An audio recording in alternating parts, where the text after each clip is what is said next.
नमस्कार.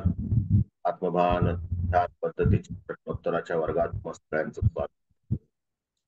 हा व्हिडिओ जे लोक YouTube वर पाहत आहेत त्यांनी चॅनलला जरूर सबस्क्राईब, लाईक, शेअर करावं. आजच्या या सत्रामध्ये आपल्या सोबत आहेत सुलभा केतकर मॅडम.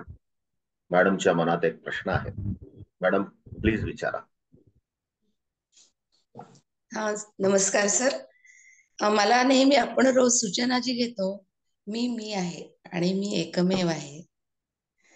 तर मला नेमकं त्याचा म्हणजे हे अर्थ नाही कळाला मला, की मी एकमेव आहे म्हणजे काय, किंवा मी प्रश्न अतिशय गुणवत्तापूर्ण असल्यामुळे त्याचं उत्तर देण्यासाठी मी एकदम 100% प्रेरित आहे.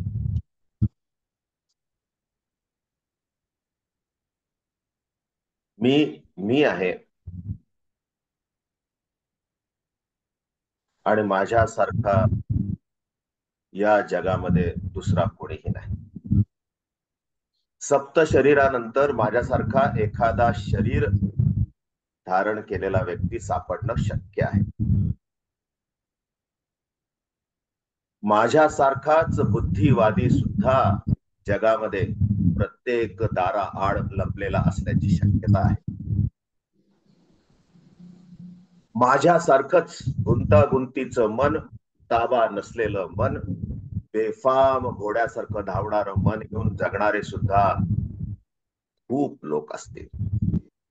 परंतु माझीच कर्म गत जन्मांची, माझीच कर्म या जन्माची, माझीच कर्म पुढील जन्माची, जी सच्चिदानंद चेतना घेऊन मी जन्माला आलेलो आहे त्यासारखा तो मीच. त्या सर्व परब्रह्माचा प्रतिनिधी मीच. मी एकमेव. माझ्यासारखा दुसरा सापडणं शक्य नाही. तुम्ही मेणबत्ती घ्या किंवा हॅलोजन लॅम्प घ्या किंवा सूर्य घेऊन शोधायचा प्रयत्न करा. या पृथ्वी तलावर एक मात्र सुलभा, दुसरी सुलभा नावाची सापडू शकते, शरीराची सापडू शकते, बुद्धीची सापडू शकते, तशाच प्रकारच्या मनाची सापडू शकते. पण या चेतनेची दुसरी नामावली नाही, दुसरा काहीही मुळात आविष्कारच होऊ शकत नाही. इतक्या तुम्ही युनिक आहात. आणि तुमच्यासारखं जर का खरंच कुणीही नसेल, इररिप्रेसेबल, इररिप्लेसेबल, कुठंच तुमची कोणी तुम्हाला दबाव टाकू शकत नाही, कोणी तुम्हाला बदलूही शकत नाही. तुम्ही एकमेव.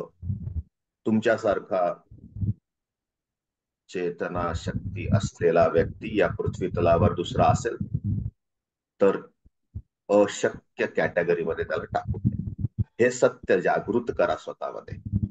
आणि जर का एवढं विशिष्ट जन्म रूप तुम्हाला मिळालं असेल तर तुम्हाला यशस्वी झाल्याशिवाय दुसरा पर्याय नाही.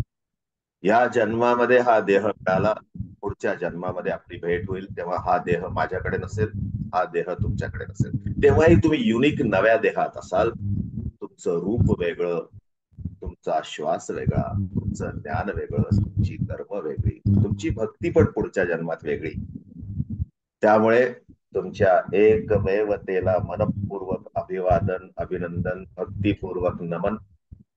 तुमच्या सारखे तुझ सम तूच देवा, मजला जन्म दिला म्हणून मज सम सुद्धा हेच. म्हणून आपण एकमेव. एकमेव. मला वाटतं तुमच्या प्रश्नाचं उत्तर तुम्हाला हो हो हो. क्या बात है.